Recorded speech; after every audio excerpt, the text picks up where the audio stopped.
Gravação iniciada.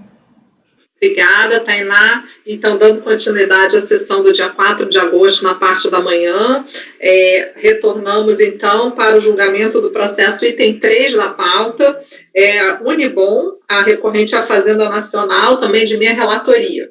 Vou começar.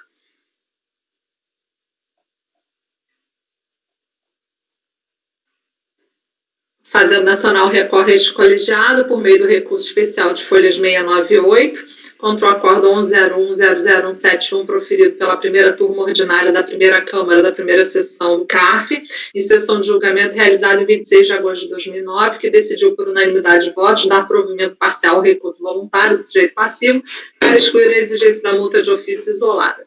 A decisão tem a seguinte ementa. Opção parcelamento especial, após o início do procedimento de fiscalização e espontaneidade. Opção pelo PAES, no decorrer da ação fiscal, não afasta a aplicação da multa de ofício, uma vez que o início do procedimento exclui a espontaneidade do contribuinte.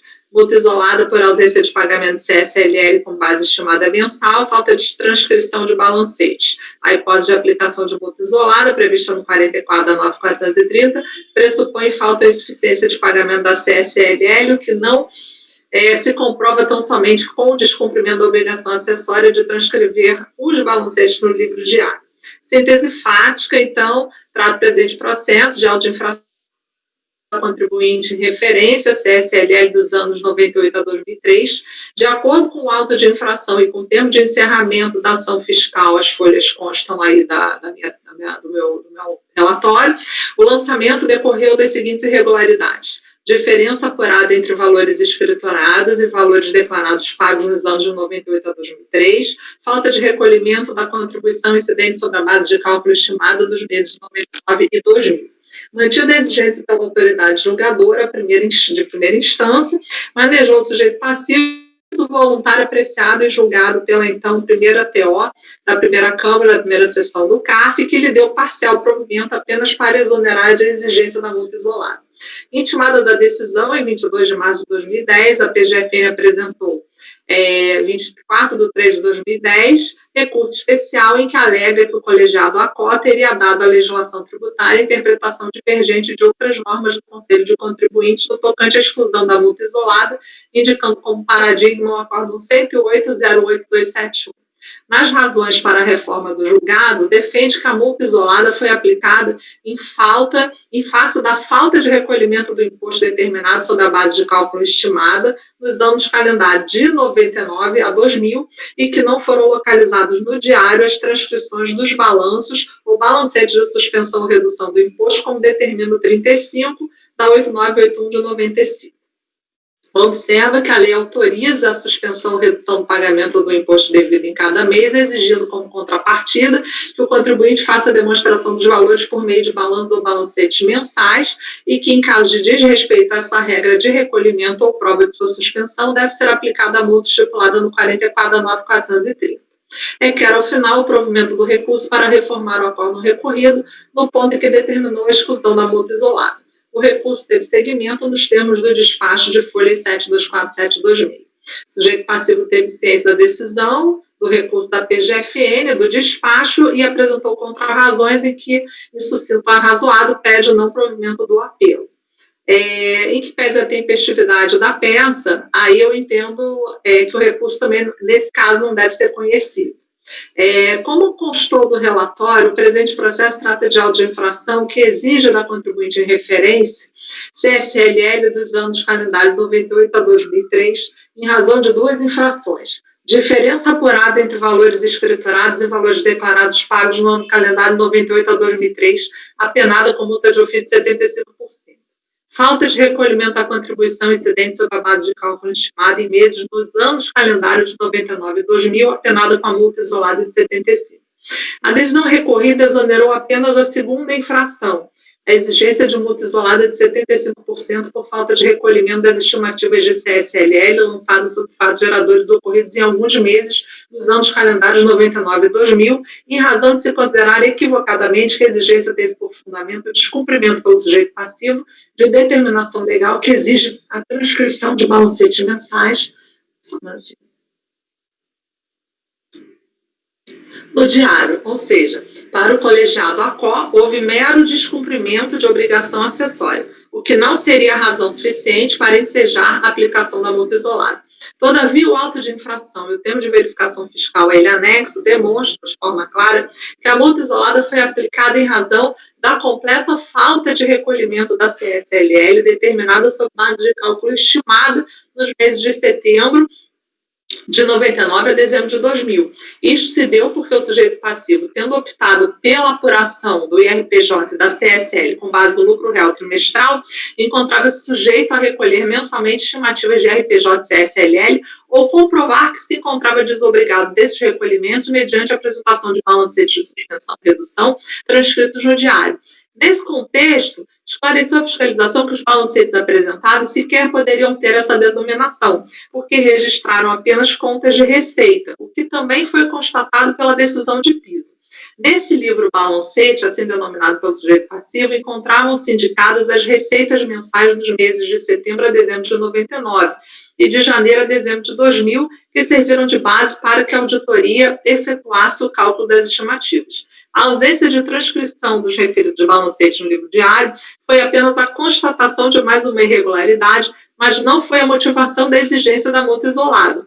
Assim, a ausência de transcrição de balancete no livro diário foi critério jurídico inovador introduzido equivocadamente pela decisão recorrida para justificar a exoneração da penalidade, uma vez que a real motivação do lançamento da multa isolada foi comprovadamente a total falta de recolhimento das estimativas mensais devidas pelo sujeito passivo nos meses de setembro de 99 a dezembro de 2000, a que estava obrigado a realizar nos termos das disposições legais então em vigor.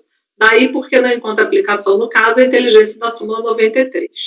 A matéria admitida para a reapreciação desta Câmara Superior, portanto, foi a incidência da multa isolada sobre estimativas de CSLL não recolhidas, não havendo mais litígio em relação à primeira infração constante do auto de infração, diferença apurada entre valores escriturados e valores declarados pagos no ano de 98 a 2003, apenada com multa de ofício de 75%. Nesse passo, muito embora o paradigma apresentado pela PGFN, o Acórdão 108.08271, verse sobre matéria ora devolvida para análise multa isolada por falta de recolhimento de estimativas de RPJ CSLL em meses dos anos calendários 98, 2001, 2002, a situação fática nele tratada não pode ser considerada semelhante àquela apresentada no recorrido. Isso porque no paradigma a autuação teve por motivação exclusiva a falta de recolhimento de estimativas, enquanto no presente caso, como dito, a auditoria detectou duas infrações: a diferença entre os valores escriturados e declarados pagos nos anos 98 a 2003, com multa de 75, e a falta da contribuição incidente sobre a base de cálculo estimada nos anos calendários meses dos anos calendários 99 e 2000, com multa de 75. Então, eu entendi que não seriam acórdãos para confrontar e confirmar a divergência jurisprudencial, razão pela qual eu não conheci o recurso da PGFN, tá? Por enquanto. Então, eu fico aí para ouvir os senhores.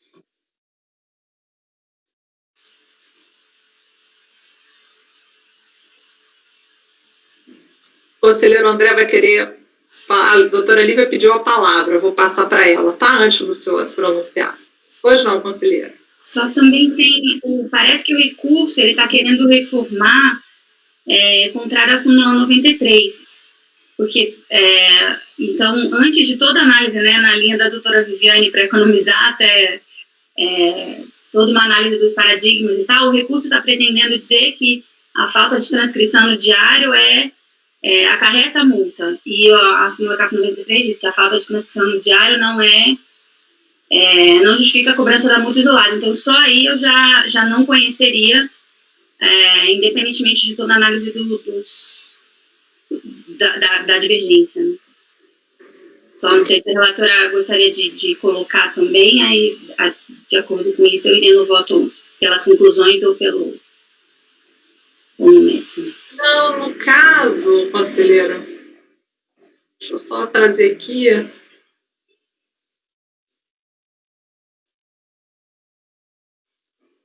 Só confirmar aqui. A inteligência da súmula, eu entendi que não era o caso. Por isso que eu fui pela questão mesmo da confrontação do recorrido e paradigma. Eu entendi que não seria o caso.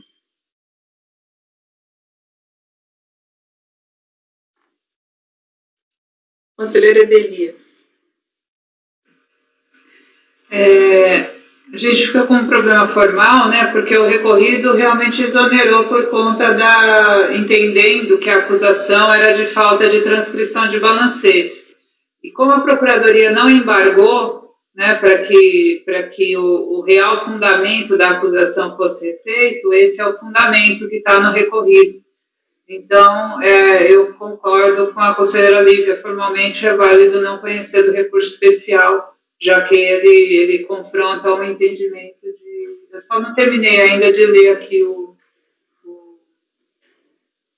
a acusação, mas a Procuradoria se pauta num paradigma que reconhece legalidade da aplicação de multa de ofício e falta de transcrição de balanços. Então, ela enfrenta, o recurso especial é para enfrentar esse entendimento do acórdão recorrido, ela poderia ter embargado, né, alegando ali uma inexatidão, e o recorrido ter mudado o fundamento, mas não, ela preferiu apresentar recurso especial confrontando esse fundamento que é a aplicação de entendimento de súmula.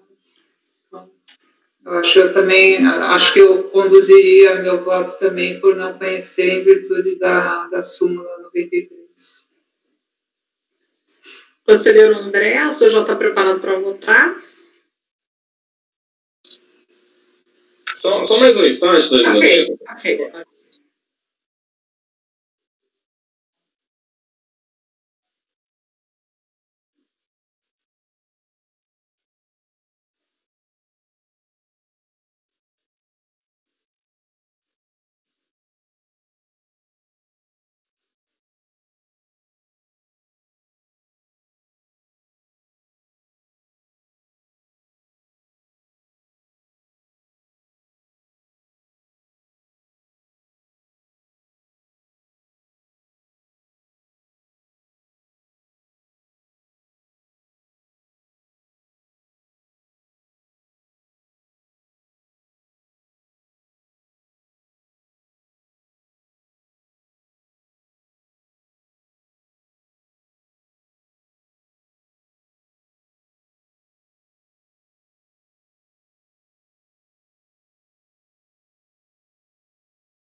Eu sugeri uma outra alteração, André, também no seu voto, na página 4, esse parágrafo que dá continuidade aí, fala que o contribuinte, tendo optado pela apuração de RPJ-CSL com base no lucro real trimestral, encontrava-se sujeito a recolher mensalmente estimativas de RPJ-CSL.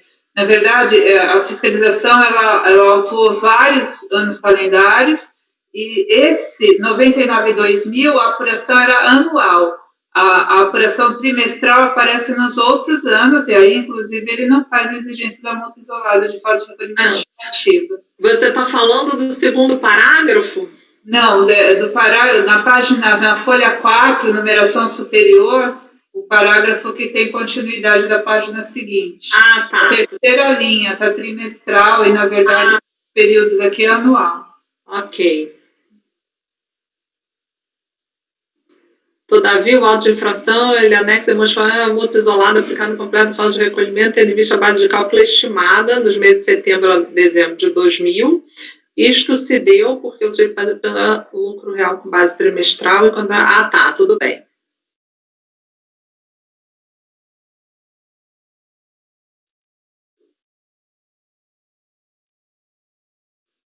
Já? Podemos ir? Tá, doutor André quer falar, pois não. Não, primeiro eu estava verificando essa constatação que a doutora Edeli já adiantou. Na realidade, me parece que houve um evento de cisão em 99. Então, aí você tem duas declarações. Então, a primeira parte do ano era trimestral, mas aí a segunda parte, que aí você tem lançamentos de estimativa mensal, me parece que houve uma opção pelo regime anual, entendeu? Então, Então, na realidade, a retificação era para dizer assim, porque teve um evento de cisão, aí então você teve no mesmo ano calendário. Eu já marquei.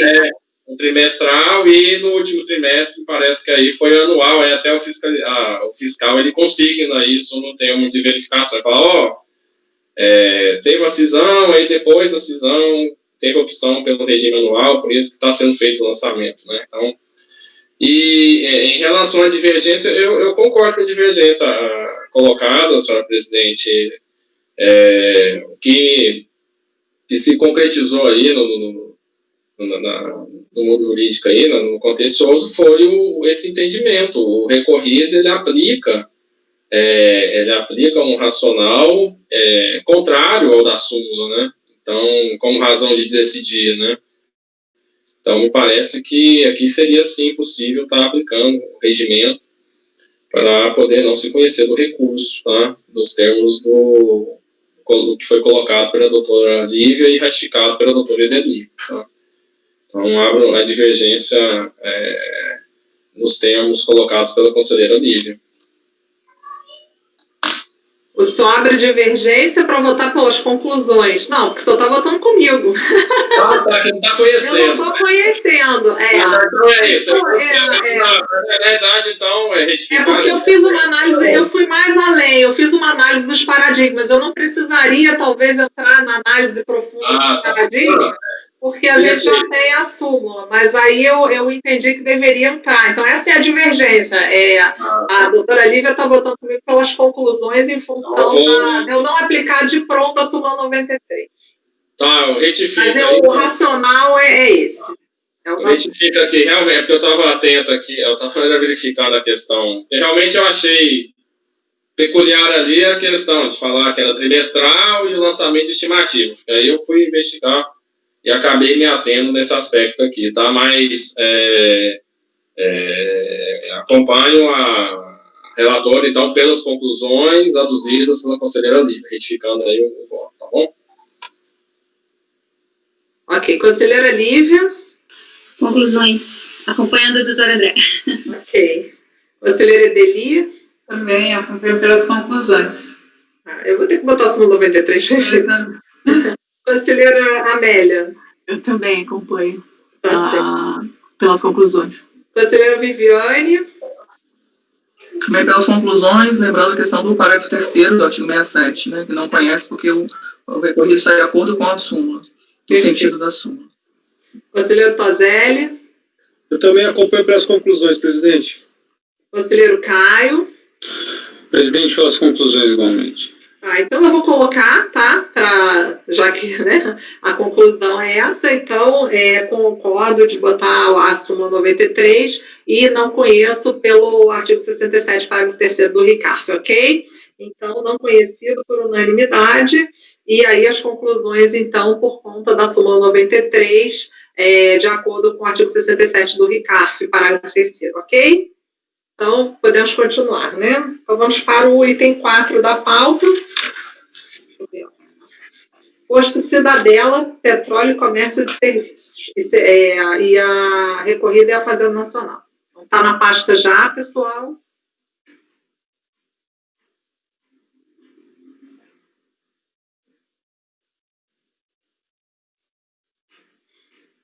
Vamos lá.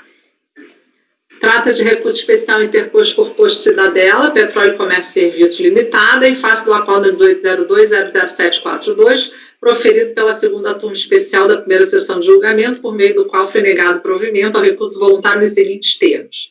Acordam os membros do colegiado por maioria de votos, negar provimento ao recurso, vencidos os conselheiros, o conselheiro relator João Francisco Bianco e o conselheiro Edival Casoni de Paula Fernandes Júnior, que davam provimento parcial para cancelar a multa isolada, apenas em relação às estimativas do IRPJ, designado o conselheiro Ferraz para redigir o voto vencedor. A ementa, multa isolada, falta de recolhimento de estimativas mensais relativas a IRPJ e CSLL. Não há entre as estimativas e o tributo devido no final do ano uma relação de meio e fim, ou de parte e todo, porque a estimativa é devida mesmo que não haja tributo devido. E, sendo assim, a obrigatoriedade de recolhimento não fica afastada pela apuração de prejuízo, nem limitada ao valor do tributo apurado no final do ano. Pelo contrário, tal obrigatoriedade subsiste integralmente e a sua não observância seja a aplicação da penalidade prevista no 44, parágrafo, inciso 1º da 430. Deixa eu marcar aqui. Em síntese, a recorrente foi autuada pelo fisco no ano calendário de 2003, porque, tendo apurado IRPJ e a CSL com base no lucro real e optado pelo recolhimento das estimativas mensais com base na receita bruta e acréscimos, não efetuou o recolhimento das referidas estimativas. A fiscalização, então, lançou de ofício a multa isolada sobre as estimativas não pagas, calculada sobre os valores da receita bruta, então, extraídos do livro razão. Apresentada a impugnação, a mesma foi julgada parcialmente procedente, apenas para reduzir a multa isolada aplicada de 75 para 50, em fase da retroatividade benigna do 14 da 11488 de 2007, que alterou o 44 da 9430 de 96, mantendo o lançamento quanto aos demais. No recurso voluntário, a recorrente centrou toda a sua argumentação no fato de que a própria DRJ teria atestado a apuração do prejuízo fiscal e base negativa da CSLL ao final do ano calendário, de sorte que entende que assim estaria configurado o requisito imposto pela jurisprudência do CAR para afastar a aplicação das multas isoladas. O acórdão recorrido, contudo, firmou o entendimento de que a multa isolada sobre as estimativas não pagas é devida mesmo na hipótese de apuração de prejuízo, pois se trata de uma exigência autônoma não vinculada à apuração do resultado final do período. No recurso especial, a recorrente torna a repisar os argumentos de seu recurso voluntário, aduzindo que, uma vez encerrado o exercício a que se refere a estimativo, não tem mais razão de ser a imposição da multa isolada quando apurado ao final do período a existência de prejuízo fiscal, exatamente como ocorre no caso em tela. Apresentou como paradigmas de divergência os acordos 9101, 00563, 9101, 00531. Recurso foi admitido e a Procuradoria apresentou contrarrazões, culminando pelo improvimento do recurso. O recurso é tempestivo, interposto por parte legítima, sem que fosse contraposto pela Fazenda em sede de contrarrazões. Dele, portanto, conheço. A divergência a ser tratada, a ser sanada, conforme visto, diz respeito exclusivamente à possibilidade ou não de exigência da multa de ofício isolada por falta de recolhimento sobre a base de cálculo estimada quando apurado prejuízo fiscal. O artigo 44 da 9430 possuía a seguinte redação até antes da edição da 11488, fruto da conversão da MP 351/2007, a respeito da exigência da multa isolada sob falta de recolhimento das estimativas. No caso de lançamento de ofício, serão aplicadas as seguintes multas calculadas sobre a totalidade ou diferença de tributo ou contribuição. 75% nos casos de falta de pagamento, recolhimento após o vencimento, sem um acréscimo da multa moratória. Falta de declaração e nos casos de declaração inexata, excetuada a hipótese do inciso seguinte. As multas de que trata esse artigo serão exigidas isoladamente, no caso da pessoa jurídica sujeita ao pagamento de imposto de renda da contribuição social sobre o lucro, e deixar de fazê-lo ainda que tenha apurado prejuízo ou base negativa da contribuição sobre o lucro líquido no ano calendário correspondente. Com a edição da 11488 de 2007, esta multa veio a ter seu valor reduzido de 75% para 50%. Contudo, o teor do artigo em nada se alterou no que diz respeito à parte final do inciso 4 do parágrafo 1º, acima sublinhado, tendo esta disposição legal apenas sido relocada dentro do artigo 44, passando a constar no inciso 2, a linha B deste dispositivo. Então, confira-se. Aí passou de 75 para 50, e aí, na forma do artigo 2º desta lei, que deixar de ser efetuado ainda que tenha apurado prejuízo ou base negativa para a contribuição sobre o lucro líquido do ano calendário correspondente no caso de pessoa jurídica. Consoante bem observou o voto vencedor do acórdão recorrido, é importante destacar que o texto legal diz, ainda que tenha apurado prejuízo fiscal, e não ainda que venha a ser apurado prejuízo, o que, para além da absoluta clareza do dispositivo, por si só, serve para jogar uma pá de cal sobre qualquer pretensão de se defender que a multa somente poderia ser aplicada durante o próprio ano em curso. O tempo verbal não deixa dúvida alguma, ou seja, mesmo que a pessoa jurídica já tenha apurado o prejuízo, ainda assim, elas ficam sujeitas à multa sobre as estimativas não pagas naquele ano em que se encerrou. Deste modo, resta evidente a completa dissociação entre a penalidade a ser aplicada sobre as estimativas que eram devidas a seu próprio tempo, sejam elas calculadas sobre a receita bruta e acréscimos, sejam elas apuradas com base em balanços de suspensão ou redução ao longo dos meses, mas que não foram pagas, e o valor do lucro ou prejuízo que tenha sido apurado no final daquele exercício. Ademais, não bastasse a literalidade do dispositivo em comento, que não possibilita compreensão diversa com a devida vênia, é regra básica de hermenêutica que se deva privilegiar a interpretação que confira eficácia ao dispositivo, e não a que o reduza à inutilidade. A interpretação defendida pela recorrente, no sentido de que, tendo sido apurado prejuízo, desapareceria a razão de ser da multa isolada, simplesmente inutiliza por completo toda a parte final do dispositivo em questão, que exatamente preconiza a aplicação da multa isolada, ainda que tenha apurado prejuízo fiscal no ano calendário correspondente. A tese defendida pela recorrente, portanto, com todas as vênias, não encontra respaldo na legislação posta, e cuja adoção em última análise caracterizaria, portanto, afastamento de norma legal expressa e vigente. Nessas condições, a multa isolada sobre as estimativas não pagas é devida, mesmo que a pessoa jurídica tenha apurado prejuízo fiscal no ano calendário correspondente. Assim, conselheiros, nego provimento ao recurso especial. É o meu voto.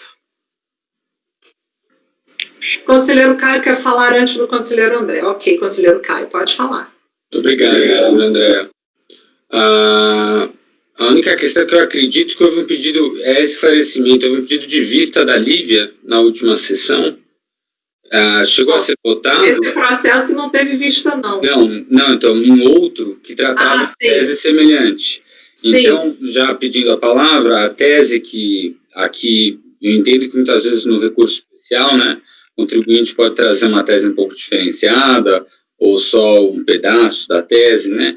O entendimento que perdurou por muito tempo no CARF, capitaneado por um voto do conselheiro Marcos Vinícius Neder, em 2006, é de que até a alteração dessa norma em fevereiro de 2007, o caput, ok? Então, a gente tem a estrutura da norma, onde o caput, ele traz a prescrição principal, e aí nos seus parágrafos, incisos e alíneas, ele traz, basicamente, a determinação de como vai ser aplicada a norma. Então, até sua alteração, o caput, ele limitava a base de cálculo da multa ao valor de tributo apurado ao final do período. E, naturalmente, não se nega o final dessa disposição do ainda que seja apurado prejuízo. Mas a defesa é que eles têm que, da mesma forma que não se pode fazer letra morta dessa disposição do parágrafo, não posso principalmente fazer letra morta do caput. Então, a tese é que a interpretação é conjunta, sendo devida, sim, a multa isolada, desde que haja valor a ser tributado no final do período, e essa multa vai observar essa monta, e não a monta da estimativa propriamente dita, porque a estimativa é temporária, e o próprio caput designa como base imponível da sanção o valor do tributo efetivamente apurado. Então, já adiantando aqui a tese, complementando o que aparentemente foi alegado pelo contribuinte, eu tenderia a já registrar aqui uma divergência como votado na sessão passada. Eu só queria lembrar que eu acredito que tem uma vista da Lívia, e aí talvez ela queira se adiantar, não sei. Só para dizer que a vista, ela não entrou nessa pauta porque não deu tempo de formalizar o transporte para essa sessão. Então, a gente só vai julgar a vista na sessão da próxima sessão de setembro, na reunião de setembro. Tá? Vários processos não foram incluídos, estavam todos em vista, não conseguiram ser incluídos nessa pauta de agosto e serão julgados em setembro, tá? Só para deixar claro.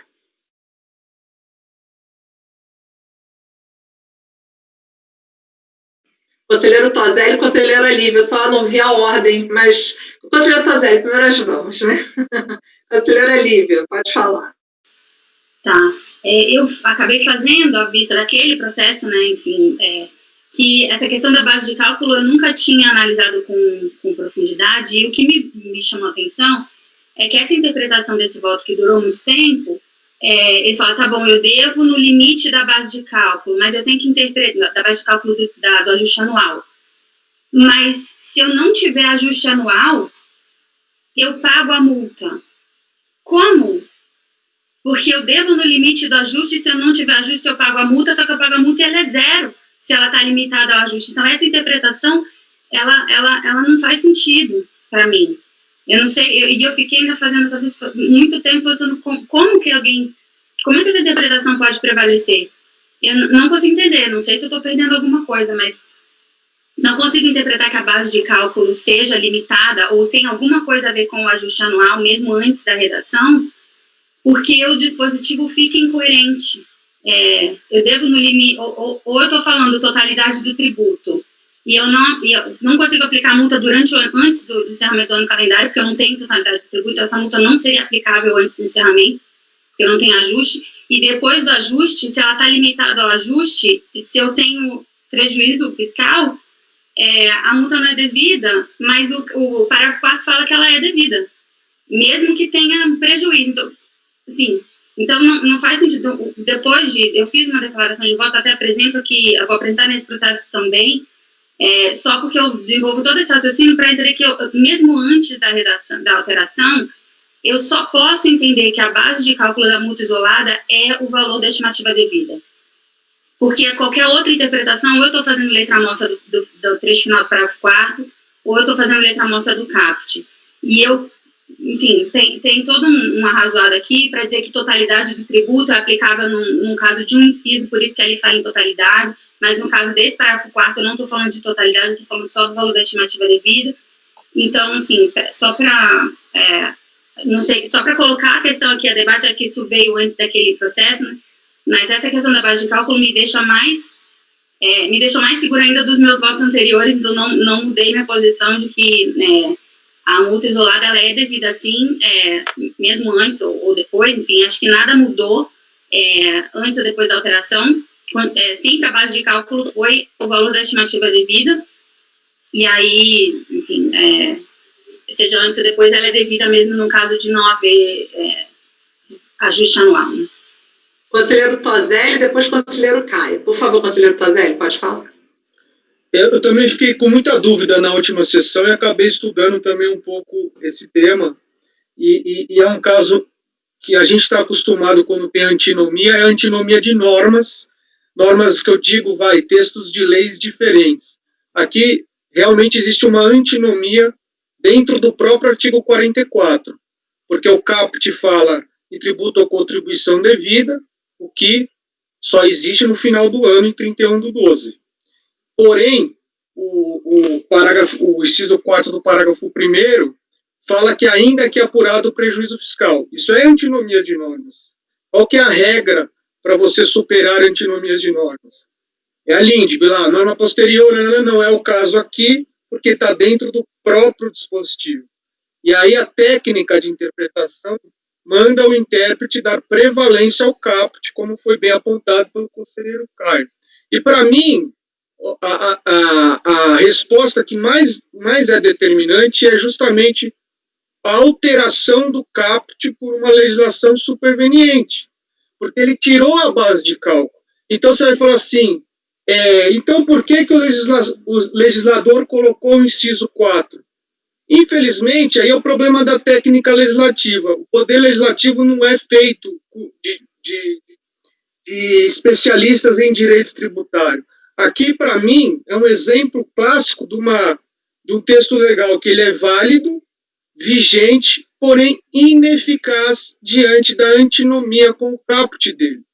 E, para mim, a resposta determinante é a alteração da base. Então, na verdade, você vai falar em qual era a intenção do legislador, a gente não pode entrar nesse, a gente tem que ver o produto, não o procedimento que levou o produto, é o que? O texto colocado aqui. É claro que o texto colocado aqui está em antinomia. Se eu não tenho o que pagar lá, não tem mais que se falar de multa. E a resposta lá, quando alterou, mudou isso justamente para passar a valer a multa a partir da alteração legal. obviamente que é uma interpretação que pode incomodar, porque você fala, pô, por que então colocou o parágrafo 1º e 4º?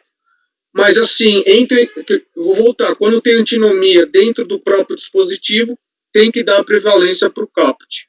Então, eu também, assim, fiquei bastante em dúvida, mas eu já antecipo também que eu encaminharei nessa mesma linha, que acho que é o próprio relator Caio já apresentou o voto anterior, que não está nessa sessão, mas foi o estopim para a gente estudar a matéria, presidente.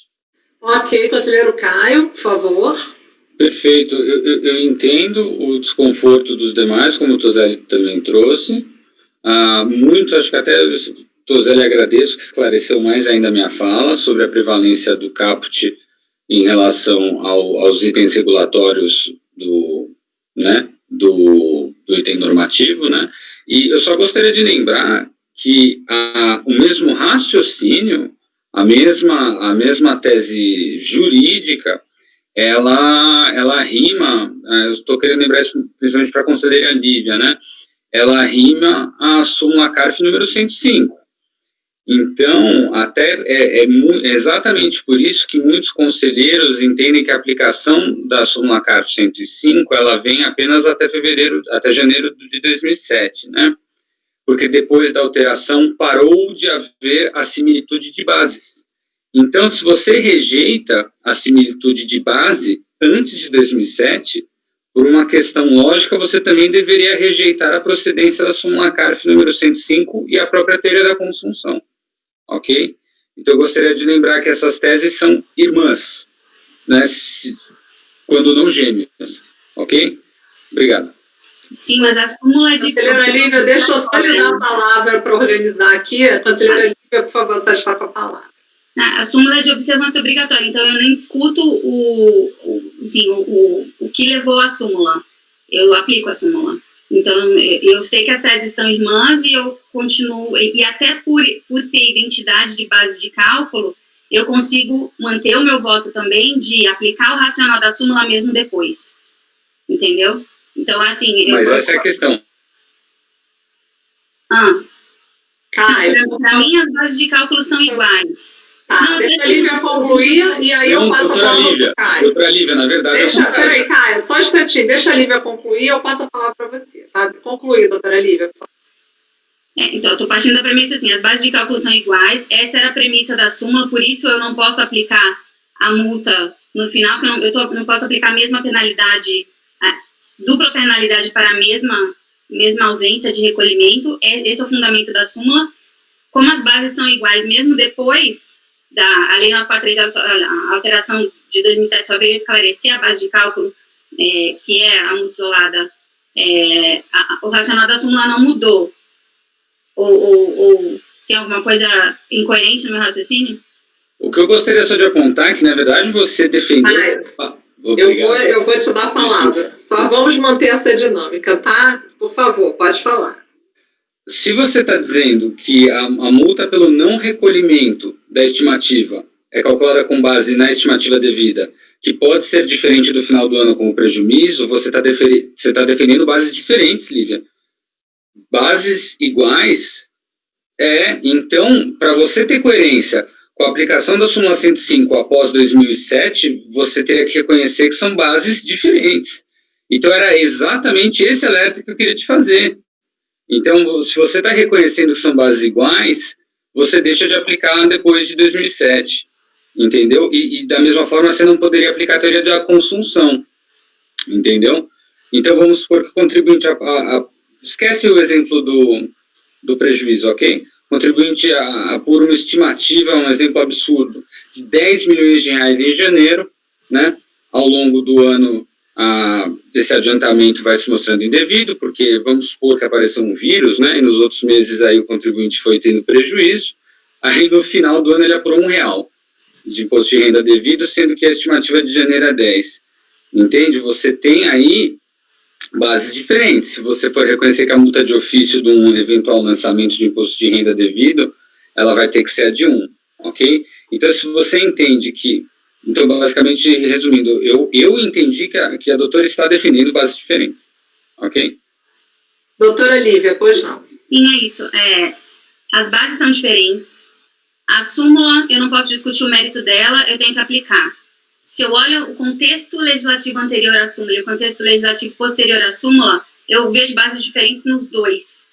E como eu sou obrigada a aplicar a súmula, eu aplico a súmula tanto antes quanto depois, porque eu não vejo alteração da norma, é só do texto. Entendeu? Por isso que, apesar, se eu fosse analisar o mérito da súmula, talvez eu não aplicasse a súmula, entendeu? Mas, enfim, eu não posso discutir isso, então, mas obrigada pelo alerta, acho que fica claro agora, né? Podemos votar? Conselheiro André?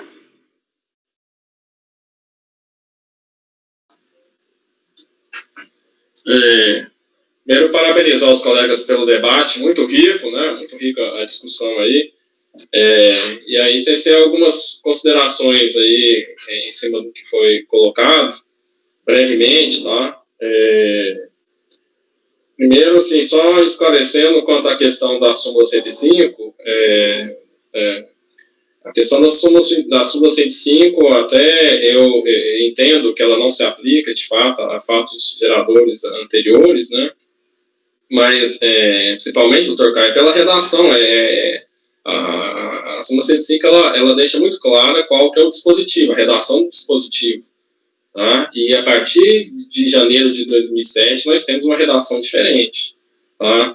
Eu acho que quisesse a súmula 105, ela tratar da materialidade, da maneira como o senhor colocou, ela não teria tido esse cuidado de estar mencionando, descrevendo exatamente qual o dispositivo da lei então vigente. Tá?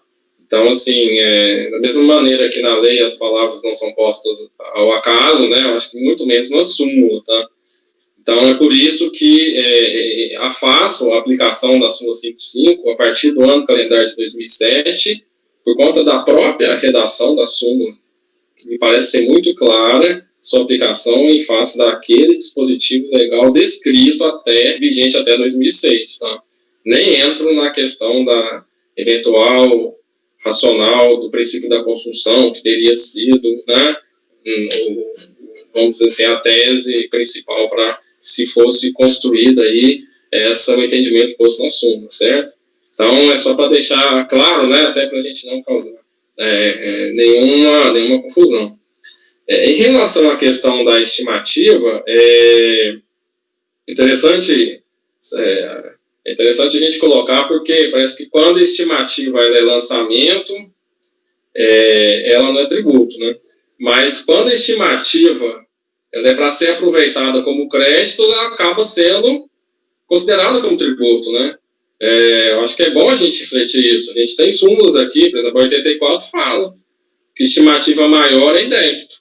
E isso vem contra toda uma construção, tá? Assim, tudo bem, eu respeito o posicionamento da súmula, né? A gente tem que cumprir, tá? Mas com a devida vênia, com a máxima vênia ali, aos colegas que aprovaram a súmula, ela vem contra toda a construção lógica em cima de um tributo apurado anualmente, cujo fato gerador se aperfeiçoa apenas em 31 de dezembro do final do ano calendário. Tá? É aí que eu teria, entendo, modesta opinião, que eu entendo, né? Entendo que teríamos um tributo, tá? Mas a própria casa aí, para fins de reconhecimento de direito creditório, considerou, então, estimativa como um tributo. Por quê? Porque aqui a 84, quando ela fala que a estimativa é em débito, ela está dizendo o quê? Que é um crédito líquido e certo. Tá? Então, assim, só para levar a reflexão dos colegas aqui, né, e aí isso vem vamos ao 82 também. Estimativas, 82, ela deixa muito clara a redação. O que 82 proíbe é estimativa não recolhida. 82 podia muito bem dizer, multa isolada de estimativa não recolhida. Então, enfim, né? Enfim, aí agora voltando à redação original, então, do dispositivo vigente até o ano de 2006, né? apesar de estar se mencionando tributo caput, né, eu, com a devida venda, eu não consigo visualizar uma antinomia em face até do que foi muito bem colocado pelo voto da relatora.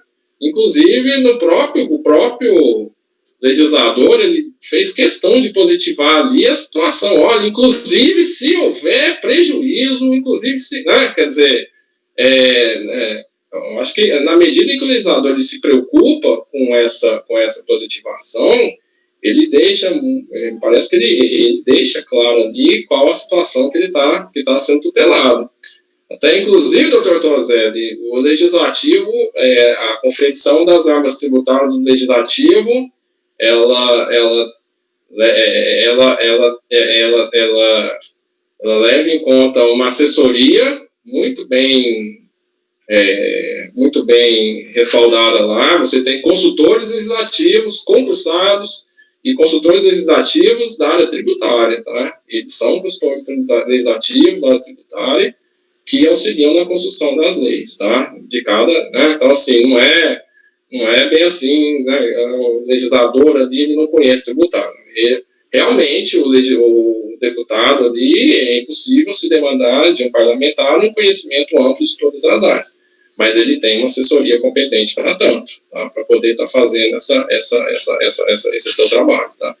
Mas, enfim, só essas colocações, tá, senhor presidente, a respeito da questão e para dizer que acompanham a relatora na integralidade. Ok, conselheira Lívia, como vota?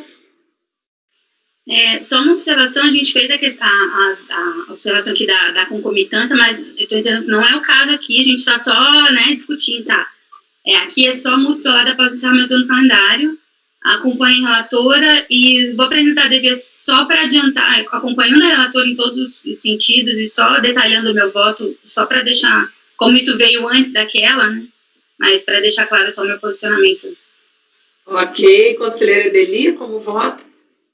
Acompanho a relatora, também já havia preparado a declaração de voto para me opor à argumentação que o conselheiro Caio desenvolveu no outro caso, com todas as vênias ao conselheiro Caio, especialmente ao conselheiro Marcos Vinícius Neder, que sempre foi uma referência para nós no contencioso de técnica de comprometimento, que desenvolveu essa teoria e retornou essa teoria para a Receita Federal com toda a sua preocupação de ajustar esse dispositivo legal para que esse tipo de interpretação não mais prevalecesse e a falta de recolhimento de estimativa fosse, que essas penalidades fossem mantidas, mas com todas as vênias nunca concordei com essa interpretação, né? Aqui se cogita de identidade de critério material a partir de base de cálculo para definir uma norma sancionadora. Essa norma sancionadora, para mim, ela é definida com base em conduta. E a única vinculação entre essas duas penalidades se dá ali pela expressão do início do parágrafo 1º do artigo 44, as multas de que trata esse artigo. Então, a partir dessa expressão isolada que principia o parágrafo 1º, se estabelece uma identidade de bases e que ignora, né, o que está redigido nos incisos, né, quanto à formatação isolada da penalidade para fins de recolhimento estimativo. Então, não consigo compreender, não consigo aplicar a premissa quando leio o parágrafo 1º do artigo 44, sempre enxerguei claramente condutas distintas, punidas aqui pela legislação, e houve uma escolha, né, para fins de aprovação da súmula 105, né, não concordava com ela, assim como não concordo com várias súmulas que propus para me submeter à maioria do entendimento jurisprudencial, mas ela está aprovada e ela deve ser aplicada. Súmula 84 também, de minha propositura, conduzida por um voto que talvez tenha sido o primeiro nesse sentido, também de minha relatoria, e da qual em relação à qual eu concordo plenamente com o conselheiro André também, discordo da súmula, embora tenha sido talvez quem quem conduziu a fixação desse entendimento, mas ele tem antes, né, a pretensão de solucionar, de resolver a quebra de isonomia que vinha sendo promovida pela Receita Federal quando ela passou a admitir esses indébitos a partir da alteração das instruções normativas. Então, faço o meu voto, inclusive, que subsidia a súmula, ele traz essa ressalva do meu entendimento quanto à não caracterização de indébito em sede de estimativa, porque não é tributo, mas, em razão dos procedimentos adotados pela Receita, esse reconhecimento de indébito tinha que se dar retroativamente, não só a partir do momento em que as instruções normativas deixaram de vedar essa compensação. Então, é essa ótica que justifica a aprovação da súmula 84, né, como forma de reduzir litígios, mas que não como forma de estabelecer essa premissa fática de que estimativa é tributo. Então, com essas ressalvas, também gostaria de declarar voto e acompanhar a relatora. Ok. Conselheira Amélia, como vota? Eu vou acompanhar a divergência que o Caio já se adiantou, indo também na mesma linha, também tinha um voto, se bem que lá a gente tratava mais até da própria base de cálculo da multa isolada, né, não especificamente da multa isolada em si. Esse caso aqui também é anterior até essa alteração da norma, né, eu tenho também muitas ressalvas com relação, porque qual que é o sentido? E aquela pessoa que não faz o recolhimento das estimativas, né, durante o ano calendário, ainda que no final do exercício ela venha apurar prejuízo fiscal, ela deixou também de cumprir uma norma que determinava o recolhimento, né? Eu tenho esse ponto também, mas por hora eu ainda vou acompanhar a divergência no sentido da não aplicação. Ok. Conselheira Viviane, como vota? Acompanho a relatora, já votei nesse sentido, inclusive citando decisão da voto da conselheira Lívia, então acompanho a relatora. Ok. Conselheiro Toselli, como vota? Presidente, só em primeiro lugar aqui, longe aqui, doutor André, de questionar o conhecimento técnico no processo legislativo, talvez tenha me expressado mal, é mais falar que muitas vezes falta, sim, essa devida análise prévia por ocasião da publicação dos textos. O exemplo aqui é o próprio agora, o fim, se é que teve fim ou não, parcial ou não, se é um jabuti ou não, no próprio voto de qualidade, que a gente viu que foi um processo legislativo, no mínimo, questionável. Mas longe Vamos aqui... prosseguir no seu voto, conselheiro Toselli. Longe aqui de questionar isso. Nesse caso aqui, presidente, eu acompanho a divergência. Ok. Na verdade, quem abriu a divergência foi a conselheira Amélia. O conselheiro Caio abordou, né? Tudo bem. Conselheiro Caio, então, como vota? Bom, eu já adiantei meu voto. Duas coisas. Eu acho que a Amélia pôs bem que realmente existe na norma o dever de adiantar, né? Então, eu acho que a natureza realmente ela não é de tributo, mas é de adiantamento por uma questão arrecadatória, né? A existência da figura, quando ela foi projetada, né? A figura da estimativa mensal, ela é uma forma de dar a possibilidade de contribuinte apurar apenas anualmente, mas sem lesar o erário e sem lesar o fluxo financeiro. Concordo que o contribuinte teve uma postura de descumprimento, mas isso é injusto, né?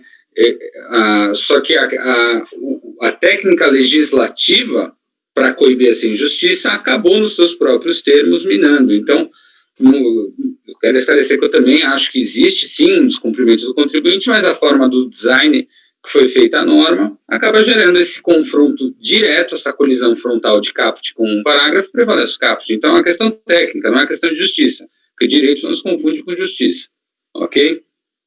Então, eu vou, então, tendo em vista toda essa comoção, eu também vou apresentar a declaração de voto, presidente. Tudo bem. Para isso, certinho. Vai mais. Vou proclamar o resultado. Alguém quer falar alguma coisa antes? Sobre o julgamento, tá? Ok, conselheiro André.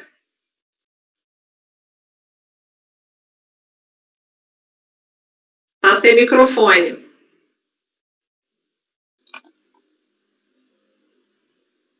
Não, é só para esclarecer, né, fiz o comentário a respeito da súmula 84 e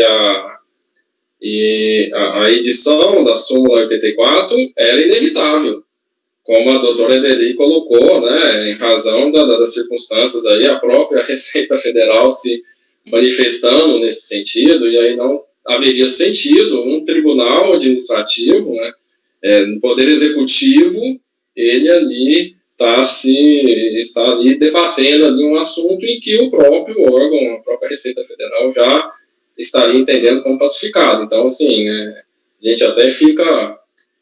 tem que ser prudente na hora de falar das súmulas, porque a probabilidade de ser uma súmula editada pela doutora Edeli, ela é muito grande, né? Então, mas a súmula 84 ali era inevitável, a redação, não é? Eu acho que até sobrelevam princípios ali, economicidade, né? Princípios ali maiores da administração pública, eficácia, né? Para que a sua edição fosse feita. O que não nos impede, não é isso?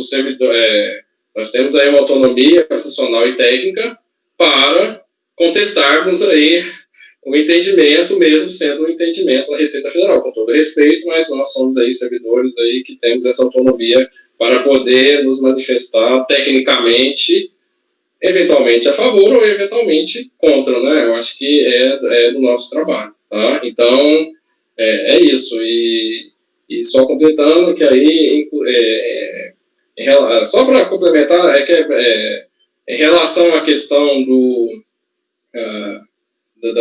da redação, né, ali, entendo assim, uma redação efetuada, redação do 44, né, do 44 da 9430, estamos sempre partindo de parâmetros de normalidade, tá, gente? É uma construção legislativa dentro de parâmetros de normalidade. Então, dentro de parâmetros de normalidade, nós temos aí premissas ali de que, de fato, ali nós temos um parlamento devidamente assessorado nas suas decisões, tá? Então, é isso que eu gostaria de falar, senhor presidente. Muito obrigado. Ok, então vou proclamar o resultado. Conhecido por unanimidade, negado o provimento por maioria, vencidos Amélia, Tozelli e Caio, DV, Lívia, Edeli e Caio. Alguém mais vai fazer DV? Certinho? Tainá, pode parar a gravação, por favor.